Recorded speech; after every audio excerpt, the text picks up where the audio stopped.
Welcome to the Heartland Cycling Network, and we've got an exciting show today, and want to introduce Chris Ulane with Free Bikes for Kids. So Right. Chris, tell us what your role is and about Free Bikes for Kids. So I'm actually, I work for the Trek Bicycle Store, so I'm in the bicycle business, and Free Bikes for Kids is a national charity that collects gently used bicycles, mostly for school-age children, and they refurbish and recondition the bikes to where they're safe and ready to give back to a child who doesn't normally have a chance to get a bike and be able to use that bike and have it as their own. And Omaha was the 18th chapter of Free Bikes for Kids. We were started last fall when Kevin Thompson, the president of our board, met Terry, who is the founder of Free Bikes for Kids.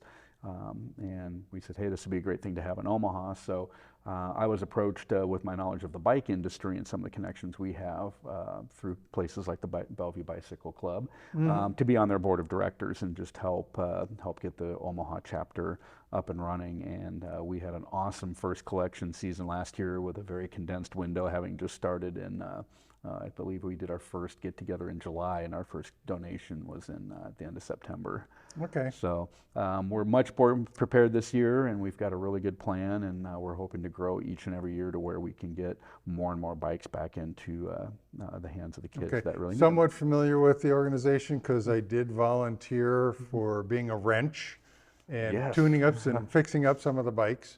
But the Free Bikes for Kids, they only collect one time out of the year, the one drive? Yes. Now we do a collection day for the public to bring bikes in. Oh, okay. Now we have a lot of partners, bike shops and other places in the city that will keep bikes that we are gathering through the year. But for the public to be like, hey, I've got kids' bikes in my garage that my kids aren't riding anymore and they're just taking up space. We do that one day. This year, that day will be Saturday, October 14th will be our donation drive, and we'll have more details as far as timing. And we're excited this year that Hy-Vee has agreed to be a partner with us. So once we have that list of the select Hy-Vee stores, we think that'll be a really convenient and easy way for folks to bring bikes to us. And then we've got other partners, Chesterman's, who does Coca-Cola bottling, will dedicate some of their trucks to help us move the bikes from Hy-Vee to the facility where we'll actually work on and recondition the bikes and get them ready to hand out, and that handout will be in middle of December. Okay, very good. So how long has the organization been around, did you say? I'm not super 100% familiar with the national. It's relatively new, but it's growing very quickly, and this will be our second year in Omaha. And we have really had a great support from the community. We've had a ton of volunteers. We've had over 480 bikes dropped off last year, and we've gotten tremendous financial support from individuals and families, and we've gotten great corporate support from like MP Dodge and Baxter, donating financial donations of in-kind services like space to work on the bikes. Trek Bicycle, which I'm a part of, we helped get a grant to do some tools and a parts washer, and we're helping them with parts for the bikes. Shields was a great partner for us last year. We had enough money to actually buy some new bikes, and Shields stepped up and allowed us to buy some bikes, actually below their cost. So we were able to not only give away some used bikes, but some brand new bikes. These are pretty much just, it's the organization for kids, but you do get some adult bikes as well, if I'm not mistaken. We do, and now the charities that we donate bikes back through, they have to apply, and they have to meet certain, charitable requirements. But we had like Ironhawk Juniors last year, Omaha Home for Boys, Latino Center of the Midlands, Q's Schools. We had a wide variety, and they would basically say, hey, here's the amount of bikes that we need, here's the ages of the kids, so we could match the bikes that we had available to the right size rider. And we find that a lot of these 12, 13, 14 year old pre-teenagers, a lot of them are riding adult sized bikes, especially 26-inch wheels. So to have we needed more of those last year than we we realized. And our biggest need last year was for that 24-inch size bike for that 8 to 10-year-old, 12-year-old. Since we try to do the bike sizing based on the height of the child rather than their age. And I think that's one of the things that the organization has done on the giveaways. Make sure that the bike is fitted to the child pretty. Yeah, we had so much fun that day. You know, we were just running 100 miles an hour, having 400 bikes go out in a day, and a lot of the organizations kind of said, "Hey, we'll take what you can give us," but a lot of them brought the kids with, and it was really neat to see. A kid that didn't have a bike, or maybe the bike they had didn't fit them anymore, and to spend that time, and we'd have, okay, they're coming in for a certain size bike, and we'd have 20 of those bikes laying out here and be like, all right, what's your color? And they're like, I love purple. Like, great, let's pick out a purple one. And we also had some helmets donated, so each child not only got a bike, but they got a good, brand new, safe and well fit helmet. And we had a ton of support for people just to help out. It takes a lot of manpower to make this happen. So I know I volunteered, but there are what other needs are there? When you start talking about, you've got your board, and there's 6 people or so, 5 or 6 people that are involved in the organization. But it takes more than that on a collection day. How many sites did you have last year? Last year we had 6. We used the Baxter dealerships, and then Baxter provided some people. We had some of our, the board members and people that we knew through Free Bikes for Kids volunteered to drive the trucks. So this year having Chesterman's agree to help us with the transport will help. But we need volunteers on the collection day just to man the sites to help us. And Hy-Vee, I believe, is going to help have some of their associates available. We'll need people to help us at the drop-off location so we can sort the bikes by size and kind of condition. And that, right now we are hoping that collection site will be the Trek Bicycle Store on Eagle Run Drive. We've been fortunate enough to use some of the big space in their basement to house our incoming bikes through the season. And if we end up outgrowing that space, we have some contingencies to move bikes into some other storage units. We're still working on some of those details, but we'd love to have anybody who wants to come down, even just if it's just for a couple hours, just help become a part of this. So that's the first step, is just getting the bikes in. You've got to assess them, you got to clean them, and then the people have to take and go through and adjust them and check out, do we need new tires, do we need new inner tubes, is everything working well?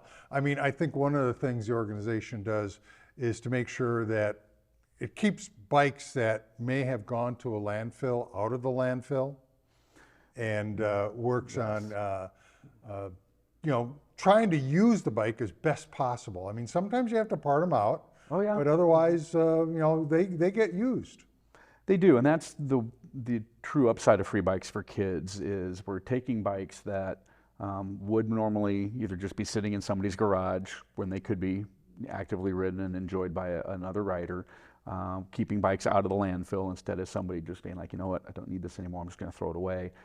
Being able to use that bike if it's in decent condition, maybe it just needs tires or a brake cable or a tune-up or just a good bath with some Dawn and some water, air in the tires.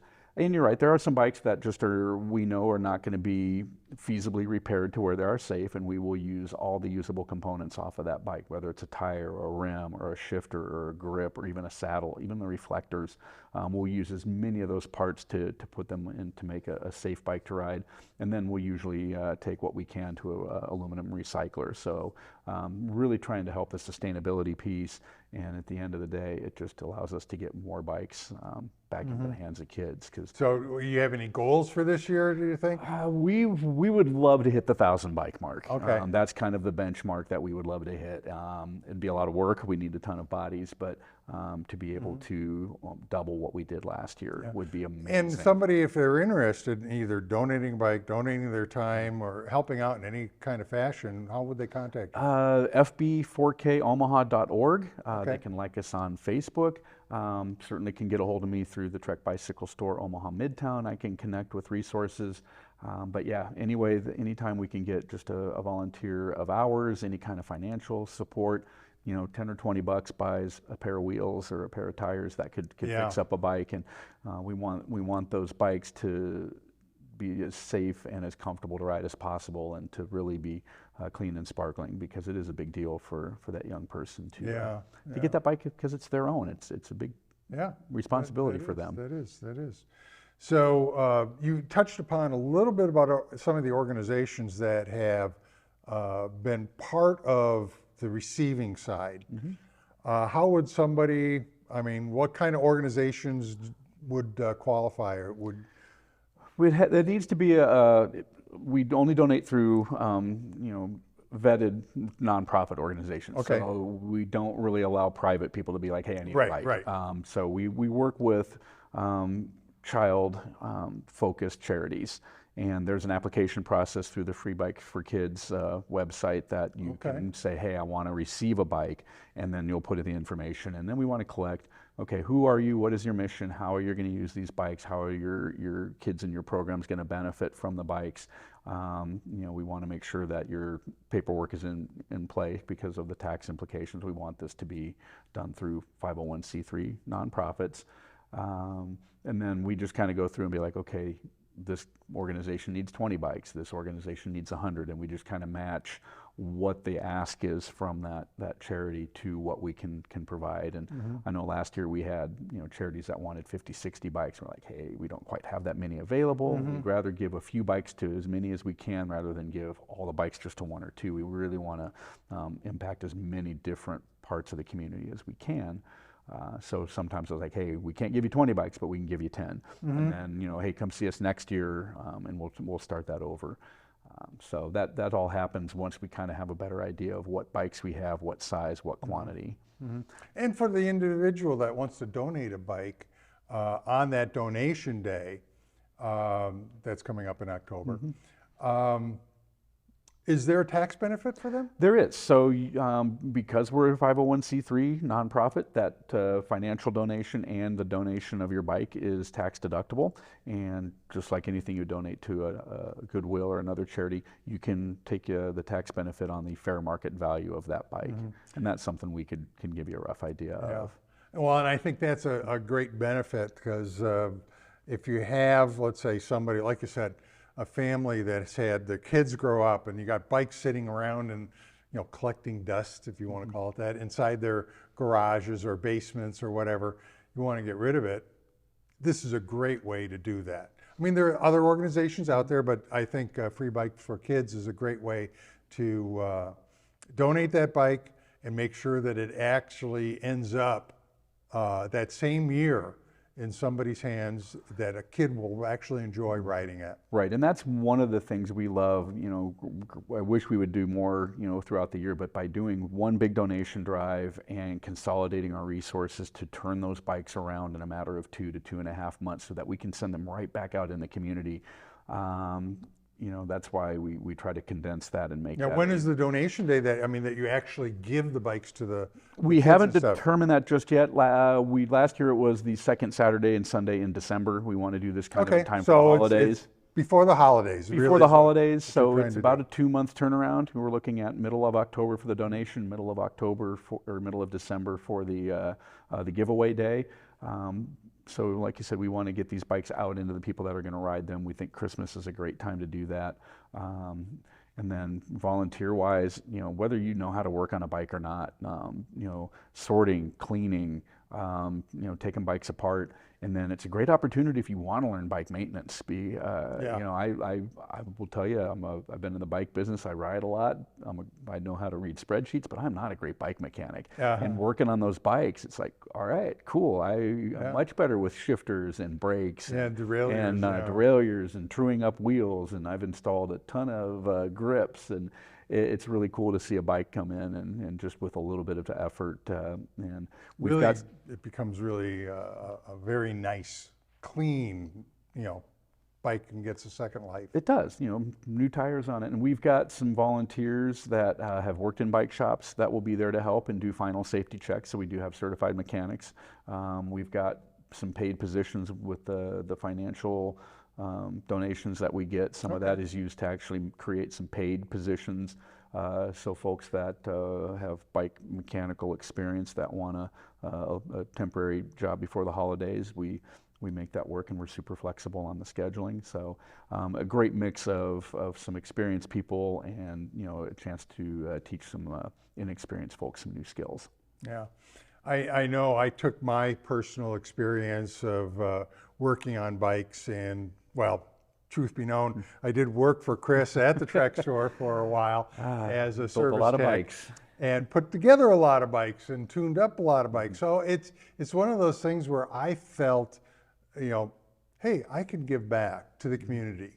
And it was very rewarding for me. I really enjoyed doing that. So I encourage other people that if, you know, you have the desire and skill, you know, volunteer. It's great. Yeah, it's fantastic. And the cool thing is kids' bikes aren't that complicated. No. So it's not like putting together, you know, a high-end carbon fiber triathlon bike where everything is very difficult. Kids' bikes are pretty forgiving. Yeah. And I know I blew up a couple tubes last year. I cut a couple cables the wrong size. Not a problem. You learn, and that's how you gain those skills. So. Well, and the number of people that are usually working on the bikes, there's always somebody there that knows a little bit, that can answer a question if you're stumped on something, that can help you out. Right, and that's one of the things we really try to do on, you know, where we set up shifts, and we try to make sure that when we're there working on the bikes, that we have somebody who's a really good technical, mechanical person that can come over and show you how to do that job, or answer that question, or verify your work.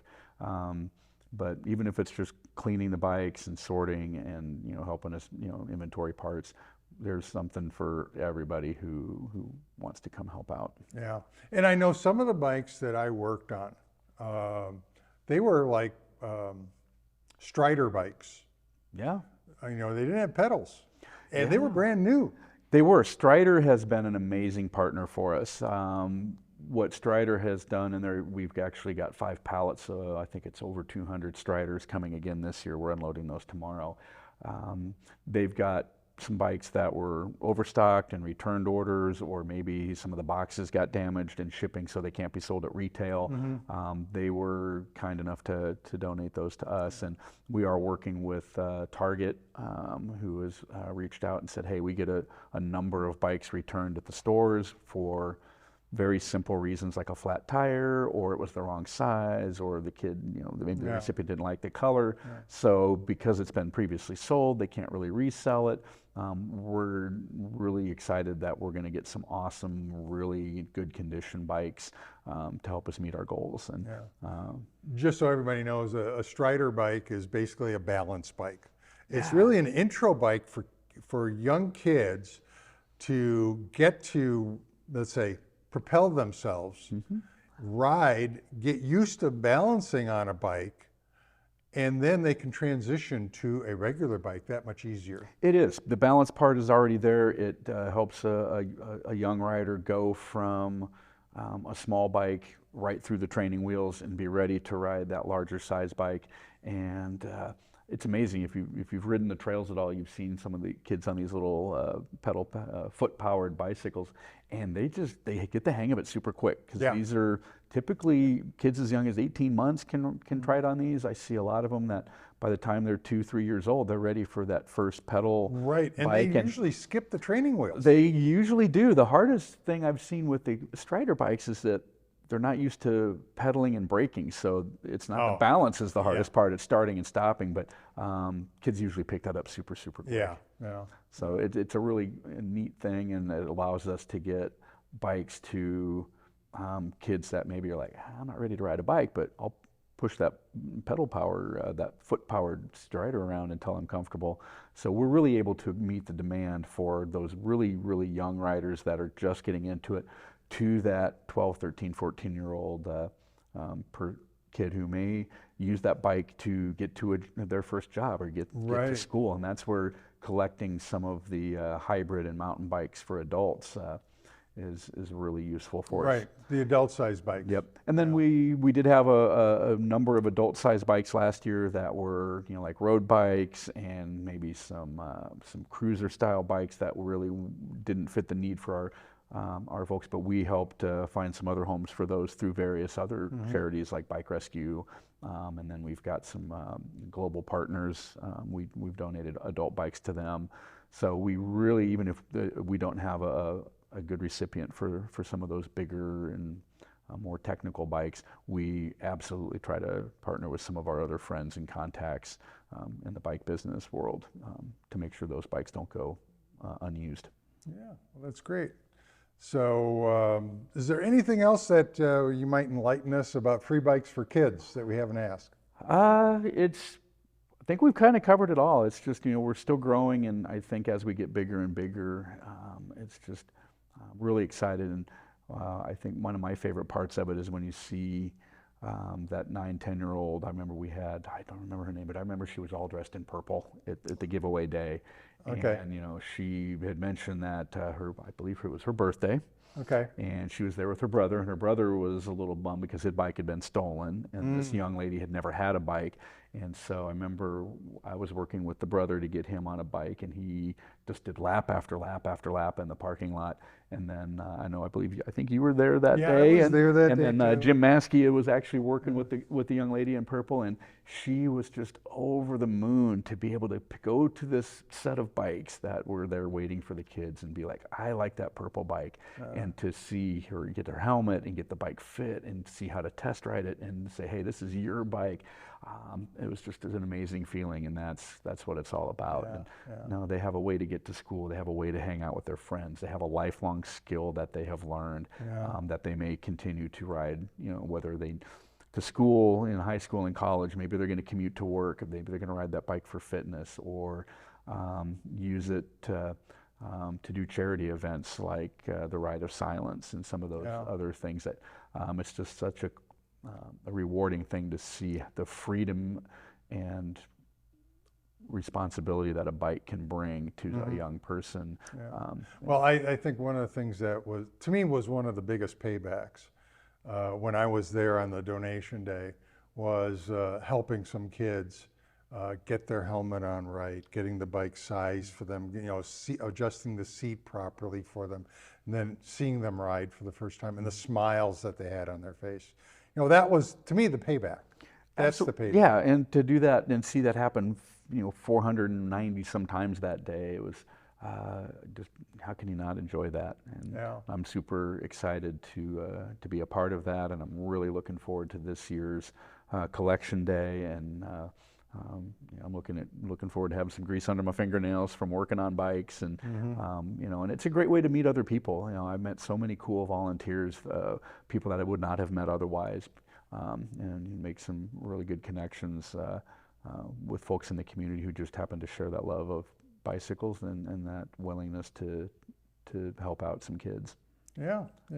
No, I certainly enjoyed my experience working there, just volunteering. I mean, I came in maybe once, maybe twice a week or whatever to, just do some wrenching, as it's called, on the bikes, changing tires and tubes and putting on rim tape, because, some of these bikes that come in, they've been sitting around for a while and the tires are bad, and you start taking them off and you realize, well, it needs more than just a new tube in there and a new tire. You got to put rim tape on there to keep the spokes from poking through into the tubes and other stuff. So I mean, and then adjusting the derailleurs and making sure it's shifting well and that it's turning well, bottom brackets that are working well, all these different things that are on a bike. You just want to make sure that you have a good experience for the kids when they get their bike.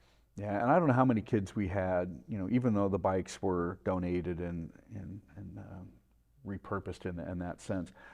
These kids are like, wow, I've never had a bike that I know fits me, or that has shifters, so I can not have to, I live in a neighborhood full of hills, to have somebody get their first shifter bike, or for somebody who's like, I've always wanted a blue bike that looks like a motorcycle.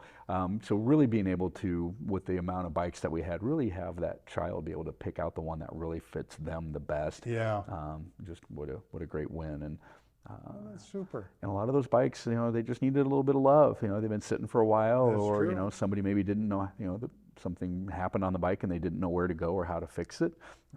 We're we're teaching skills to people now, so there's more people in the community that can help with that, because we know that. So let's recap a little bit about Free Bikes for Kids. You've got a donation day that's coming up in October, and that's October 14th. It's a Saturday. We'll have more information once we solidify times and exactly the drop-off locations, which we know Hy-Vee will be partnering with us this year. And signing up, people can go to the website. Yeah, FB4KOmaha.org. Yes, because there's multiple chapters. Make sure you put the Omaha, and then on our webpage there'll be, here's information if you want to donate a bike. Here's information if you want to volunteer to help, and here's information if you are associated with a charity who wants to receive bikes. Okay, so it's got all those there. Yep. And so the volunteers that you're looking for, obviously the first thing would be the donation day. Donation day for sure, yes, having enough people there just to get bikes out of cars, and we have obviously a tax. And how much time would somebody have to donate? As much as you can. You can come for an hour, you can come for the whole day. Typically, we try to keep that donation time frame to like 4 to 6 hours, so it's not an all-day thing. We want it to be multiple sites for a few hours at each site, and then we believe we're going to look at somewhere late morning into the mid-afternoon. We've purposely picked a day where there's no Nebraska game, because we don't want people to have to make that choice, because we know how important that is. So that was a bit of a challenge.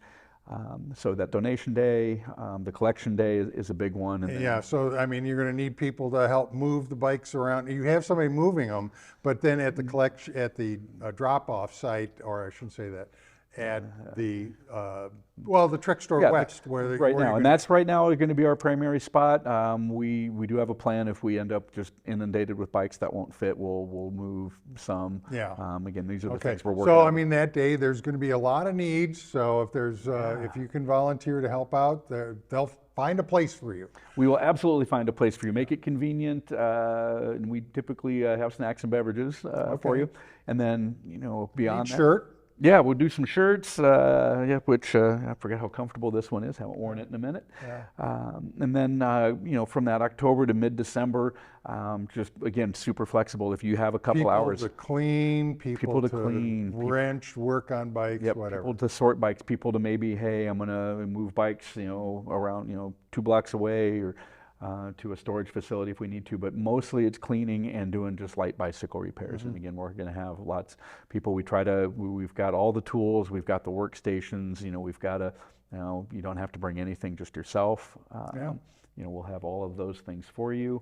And then on the giveaway day, just some extra people just to check folks in and make sure. And we're going to do some different things this year. Last year was a little chaotic, so we're going to space the pickups a little bit better. We're going to have, one of the things we're looking at doing is, so if say Ironhawks is coming for their 30 bikes, we're going to have their 30 bikes sitting out, so that it's last year we had people. Well, that sounds exciting. And so if anybody is looking to donate a bike or get a bike or work, volunteer, freebikesforkidsomaha.org. I encourage you to go out there, and I just want to remind everybody to pedal on.